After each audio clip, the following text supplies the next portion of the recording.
আসসালামু আলাইকুম, সবাই কেমন আছেন? দেখেন, এখানে হচ্ছে জোড়া ব্রিজ। পিছনে যেটা দেখতেছেন ওটা হচ্ছে রেল চলাচলের জন্য ব্রিজ, রেলগাড়ি। আর এই সামনের এই ব্রিজটা এখান দিয়ে হচ্ছে বাস, ট্রাক, বিভিন্ন রকমের যানবাহন চলে। এটা তিস্তাবাসীদের জন্য একটা গর্বের বিষয়।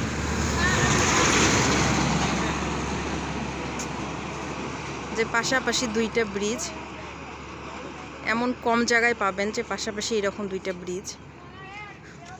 অনেকে বিভিন্ন জায়গা থেকে আসে এই ব্রিজের ছবি তুলতে, ব্রিজ দেখতে।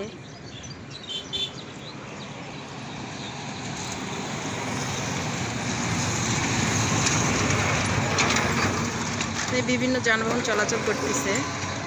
আর ওই পুরাতন ব্রিজটা শুধু রেলগাড়ি চলাচলের জন্য এখন ব্যবহার হয়।